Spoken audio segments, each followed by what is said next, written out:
네, 지금 시장 모두가 주목하는 실적이죠. 엔비디아의 1분기 실적이 나왔습니다. 사실 굉장히 우려가 많은 실적이었는데요. 중국에 대한 수출이 아예 막히게 되면서 예상보다 못한 실적을 내주지 않을까 싶었지만 43.3빌리언의 애널리스트 예상치를 비트한 44.1빌리언 매출을 발표했고 0.93의 EPS 예상치를 상회한 0.96을 보여줍니다. 아니 이게 4월 9일부로 엔비디아의 H20 칩 중국 수출이 그냥 전면 중지가 되었는데도 예상치를 상회를 시켜준 것이거든요. 일단 엔비디아는 이로써 사상 첫 40빌리언을 초과하는 매출을 보여줍니다. 이건 무슨 이야기냐면요. H20 수출 규제 이슈가 없었다라면 이렇게 많이 주가가 상승한 엔비디아가 또다시 서프라이즈 어닝을 발표했을 거라는 겁니다. 게다가 14빌리언 달러어치의 자사주 매입까지 발표를 하게 되죠. 자, 이외로도 엔비디아의 투자자라면 또 지금 AI 시대에 관심이 있으시다면 주목해봐야 할 많은 이야기들이 있었는데요. 확실한 건 AI 시대는 지금 초입에 불과하다는 겁니다. 아직 제대로 시작하지도 않은 것 같습니다.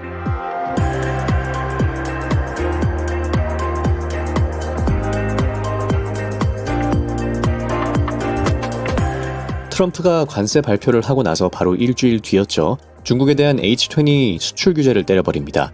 뭐 유예 기간을 주는 것도 아니고 그냥 그날부로 엔비디아는 중국에 대한 저성능 버전을 판매할 수 없게 되어버렸죠. 이때 엔비디아가 예상했던 H20 관련 손실이 5.5빌리언 달러였습니다. 이러면서 주가가 많이 하락했는데요. 하지만 오늘 막상 발표된 것은 4.5빌리언의 손실이었고 H20 관련 재고와 미사용 부품을 다른 제품과 용도로 전환하게 되면서 1빌리언어치의 손실을 그나마 만회를 했던 것이죠. 그래서 그대로 애널리스트들의 예상치를 1빌리언 상회한 44.1빌리언을 내준 것인데요. 여기서 다가 아닙니다. 이제 엔비디아의 회계연도상 1분기는 1월부터 3월 31일이 아닌 2월 1일부터 4월 30일까지거든요. 그러므로 4월 9일부터 H20가 손실된 것이니까 이제 문제는 2분기에 얼마만큼의 손실이 있게 되느냐가 문제가 되겠죠. 2분기의 판매 여정이었던 H20도 전부 다 없어지는 이야기가 되는 것이니까요. 그래서 가이던스에 대한 우려도 있었는데 이게 생각보다 나쁘지 않다라는 겁니다. 가이던스로는 45빌리언 달러의 플러스 마이너스 2%를 제시해줬는데 이게 H20로 인한 손실 8빌리언이 반영된 수치라는 것이 정말 눈여겨볼 만하죠.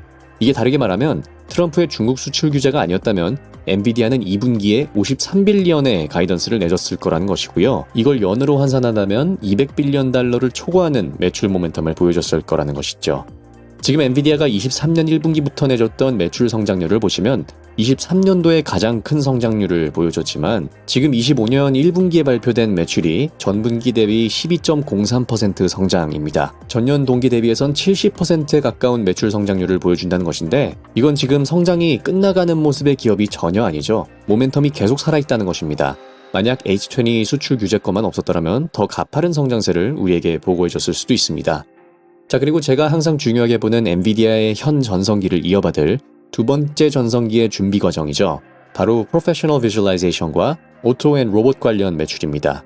이번 분기는 전년 동기 대비보단 물론 성장이 있었으나 전분기 대비해서 동일한 매출을 보고해줘서 개인적으로 좀 실망을 했습니다만 경영진의 말에 따르면 현재 관세 이슈가 있다 보니까 기업들이 워크스테이션을 구축하는 것에 조금 더 소극적인 모습을 보여줬다고 합니다.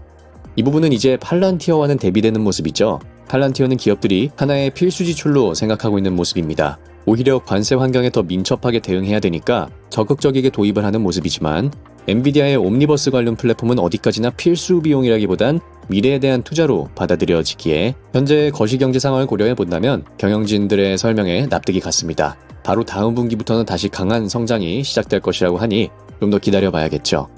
자, 제가 실적 발표에서 애널리스트들의 질문 목록들을 보고 내린 결론은 이겁니다. 지금 아무도 AI 위력에 대해서 실감을 못하고 있는 상황입니다. 그리고 이 파급력에 대해 눈치를 보고 있고 의심하고 있는 상황이기도 하죠. 애널리스트들의 질문들을 간단히 정리해 보시면요.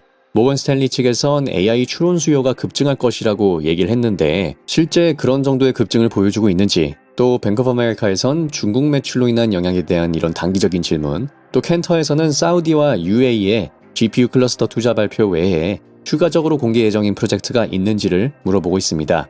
그러니까 전체적으로 보시면 당장 중국 매출에 대한 단기 걱정과 또 정말 수요가 그 정도인가를 확인받고 싶어하는 유형의 질문들이죠. 이에 대해서 젠슨은 일관되게 얘기를 해줍니다. 전기가 옵션이 아닌 필수인 것처럼 또 인터넷이 옵션이 아닌 필수인 것처럼 지금 모든 영역, 그야말로 소프트웨어, 헬스케어, 금융, 소매, 유통, 제조업, 그리고 미래 산업인 자율주행, 로보틱스, 심지어 국가까지 모두 지능은 옵션이 아닌 필수가 될 것이라고 합니다. 전기와 인터넷처럼 말이죠. 이걸 다른 관점으로 보기 위해서 지능이 필요한 곳은 어딘가라는 질문을 해보라고 합니다. 이 질문에 대한 답을 한번 곰곰이 생각을 해본다면 AI가 정말 초입에 있다라는 그런 느낌이 오게 되죠. 자율주행 부분에선 GM이 AI 공장을 같이 만들기로 했고 이미 로보틱스의 수많은 기업들이 엔비디아 플랫폼에 흡수된 상황입니다. 특히 켄터의 질문이었던 UAE 그리고 사우디에서 발표된 것 같은 GPU 클러스터에 대한 추가적인 발표가 있을 것이냐라는 질문에 대해서 젠슨은 다음 주에 유럽으로 떠난다며 모든 국가가 AI 인프라스트럭처를 만들려고 하고 있는 상황이며 아직 발표가 안 된 수많은 건들이 있다라고 직접적으로 얘기를 해줬습니다. 저도 AI가 얼마나 커질지는 모릅니다. 그 누구도 모를 겁니다. 지금 저희 모두 처음 겪는 상황이니까요. 이럴 땐 정말 젠슨이 친절하게 설명해준 대로 전기가 필요한 곳은 어딜까? 인터넷이 필요한 곳은 어디일까처럼 지능이 필요한 곳은 어디일까라는 질문을 하게 된다면 그 규모가 어느 정도 가늠이 가지 않을까 싶습니다.